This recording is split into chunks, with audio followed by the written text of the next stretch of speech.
My family has invited me, my wife, 27 female, and daughter, 1 female, for Christmas. After getting conflicting advice from my friends, one of my buddies told me to post my dilemma here and see what random internet strangers would say. I, 25 male, am the youngest of 4 kids between my mom, 52 female, and dad, 54 male. My siblings are fake names: Michael, 31 male, Sarah, 28 female, and my twin brother, Casey, 25 male. For context, growing up, I was the black sheep of the family, and I knew that from a very young age. See, my family is full of athletes. My dad was a star basketball player for a D2 school. My mom played volleyball. Michael played soccer. Sarah played softball. And Casey was the star running back for the football team. I was never really interested in any of those physical sports, but rather I was interested in archery, which my family called a wimpy sport. My parents were always invested in my siblings and rarely ever attended my events, to the point where I basically had to beg for them to come to my tournaments. Between the ages of 14 and 16, I had taken part in about 20 tournaments while my parents only showed up to 1. I was never neglected by them, but they were never emotionally there for me as they were for my siblings, and as a teenager, I resented that. Whenever I tried to bring this up to them, they would always call me an attention seeker. But, however, this is not why I was disowned from my family. When I was 15, I began dating Amy, now 25 female, who was in the same grade as me at the time. After about 6 or 7 months of dating, I introduced her to my folks and my siblings, and they really liked her. I know I was young, but I could see myself having a future with her. Almost 2 years later, one of Amy's ex-friends told me that she had been cheating on me for a couple of months. At the time, I didn't know who the guy was, but after confronting her, she told me that it was my twin brother. She basically told me that while at first she loved me, the love she had for my brother surpassed that. Later that day, when I confronted Casey at home, I was so enraged that I sucker punched him and knocked him out. I admit that I should not have gotten violent, but years of resentment towards him and the rest of the family just burst open. In exchange for my family not pressing charges on me, as I could have been tried as an adult in court, I was sent to live with my paternal aunt, 48 female, who at this point was estranged from the family and lived in another city about 2 hours away. From then on, I have not had any contact with them. At first it was tough, but later on, with support from my aunt and her husband, 48 male, I moved on from wanting a relationship with them. I transferred to a different high school and attended a university in my aunt's city and graduated as an electrical engineer. I later met my wife and got married to her. I, at the time of my wedding, thought about inviting them, but went against it because I did not want any sort of drama at my wedding. From that point, me and my wife bought a house an hour away from my aunt and were blessed with a daughter a year ago. About a week ago, I received a Facebook message from my mother and father wanting to reconnect over Christmas at their house. I told them I would consider it as I possibly have other plans, but would give them a clear answer soon. Later on, both Michael and Sarah sent me friend requests, which felt weird to me. My wife has told me that if I decided to go, she and my daughter would spend Christmas at my father-in-law's house, so she does not have to deal with unwanted stress, as she is 2 months pregnant, and I agree with her. My question to those reading this is that should I go and try to reconcile with my family, or should I not? I am very conflicted on what to do. On one hand, they perhaps feel bad about what they did to me and want to apologize for what they did, but on the other hand, perhaps if I go there, they will try to make me apologize to Casey, which I do not want to. Any advice would be helpful. Hi there, guys. It's been a rough 2 weeks, but thank you all for the advice and support. This is going to be a really long post. I wanted to post earlier, but some things got in the way. 2 days after Christmas, my wife began to experience unbearable pain in her abdomen area, and she hardly could stand on her 2 feet. Me and my sister, 30 female, rushed her to the hospital, where we found out that my wife suffered a miscarriage and that the fetus had to be removed right away. Honestly, the worst part for me was explaining to my wife what had happened. Due to complications surrounding the operation, my wife was forced to stay for 2 more days. Honestly, I've been trying to stay strong for my wife and my daughter, but honestly, I am struggling right now. I began to do some digging into my family to try to figure out why they have reached out. Michael is a corporate lawyer who works for a major company in my hometown. By looking through his Facebook page, he has 2 daughters and was married to his wife in 2016. Sarah appears to be married to a doctor. She herself 8 years ago was studying to be a nurse. And they have a son together. I have a friend who lives in my hometown and has parents who are friends with my parents. When I asked her about Sarah, she told me that Sarah had divorced her first husband, the one she was dating 8 years ago, after he had committed mail fraud. Casey got married to Amy right after high school, and together they have 2 kids together. I could not exactly figure out what he and his wife does for a living through Facebook, but judging that they bought a big house last year in the midst of a pandemic tells me they are not really struggling.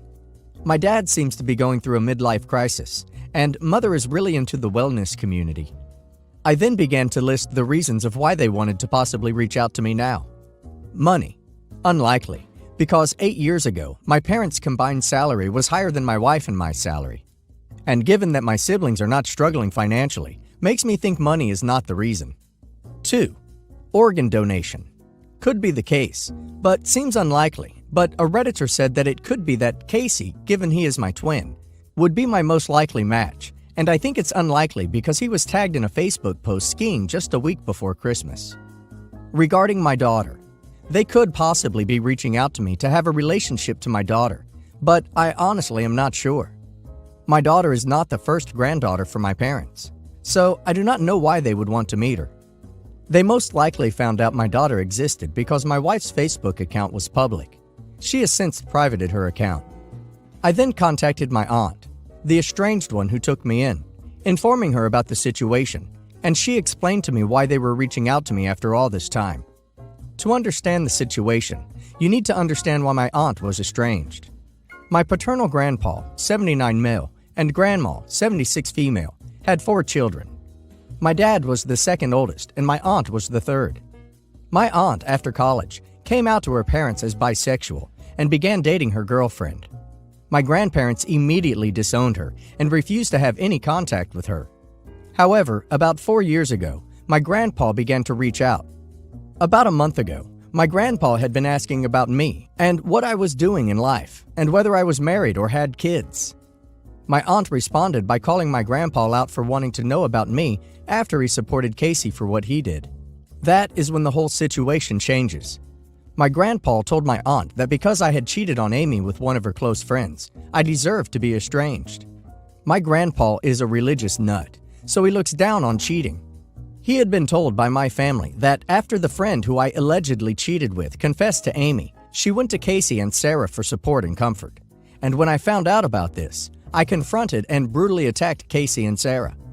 While Sarah was the one who tried to break me and Casey apart, I did not lay a finger on her, and I did not brutally attack Casey. When my aunt was telling me this, my jaw dropped. I could not believe that they hated me so much that they were willing to make up a terrible lie about me and spread it around. My aunt later told Grandpa the full truth on what truly happened, and my aunt told me he was shocked because he always thought Casey was a good kid. My grandpa then asked my aunt for my number, which she declined to give. I figured out why my parents and siblings wanted to get in touch with me. It turns out, my grandpa had told my parents and my siblings that if they did not apologize for what they did to me and have me over for the family Christmas dinner, they would be cut off from his will. For context, he is a multimillionaire. So that is why they reached out to me, not to apologize about how they all wronged me in the past, but rather because if they did not, they would not get anything from Grandpa. What a bunch of greedy people. After hearing about this from my aunt, I decided to block all of them. Why should I respond to them? At this point, all of them are dead to me. I have a wife to support after what she went through, and a family that respects me and my in-laws. However, this does not end here, as 3 days after New Year's Eve, I received a call from an unknown number on my work phone. I am used to getting calls from unknown numbers because of my career, and when I picked up, I heard my grandfather's voice. He most likely got my number from the company website. The first thing he did was apologize for not trying to get in contact with me for the past 8 years.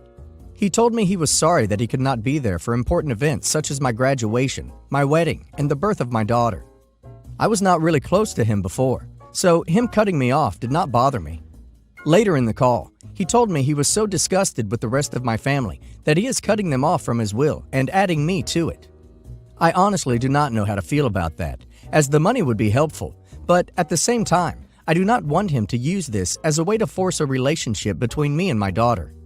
We talked for about a half an hour. The way the call went made me think that perhaps I could build a good relationship with my grandpa, but then he told me something that got me really pissed. He told me that he was disappointed in that my daughter had not taken the family name. For context, after I got married to my wife, the issue of the last name to use as a couple came up. For some legal reasons, I was unable to change my last name to my wife's name, but we decided as a couple that all of our future children would have her last name. I, at this point, unloaded on my grandpa, calling him a senile old man and many other hurtful things, and told him to never contact me again. The audacity of this man to say that after what I went through is something. I will not let him use the money I receive in the will to control me. Even if I receive the money, I will donate it to a local charity, but he is a man of false promises, so this is unlikely. These past few weeks have been really tough for me, and I hope to make it to the other side. My wife has privated her Facebook account, and her in-laws have done the same. What they do to try to contact me is beyond me. Hell, they would probably hire a private detective to try to find me.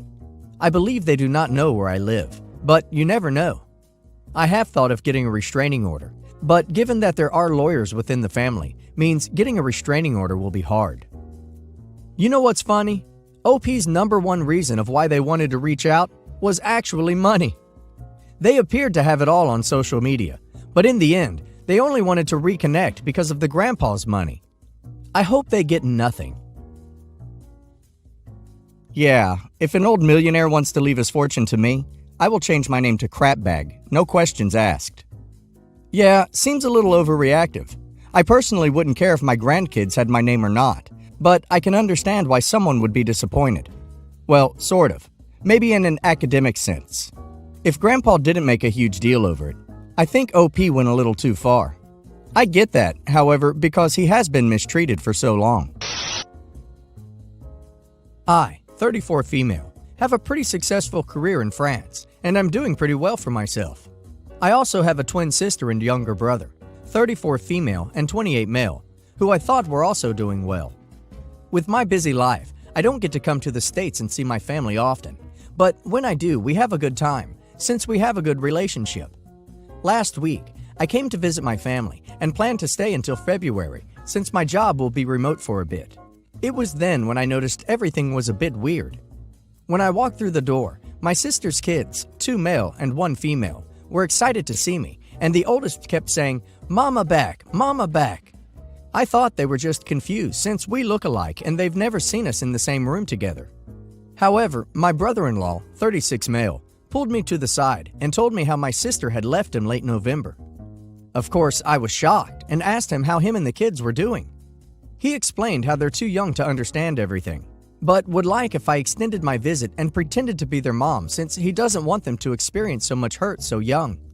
I instantly told him no and carried on with my day.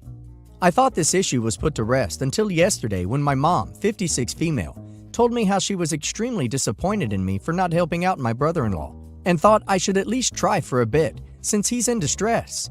I honestly don't know what to do. My family's a bit old-fashioned and wants me to help my brother-in-law, but it'll be weird for me pretending to be my sister and their mom. I haven't been able to get in contact with her yet, but brother-in-law said one of his friends might have seen her a few towns over, so I'm going to try to follow that lead. And I don't think he gave her. He's pretty old-fashioned.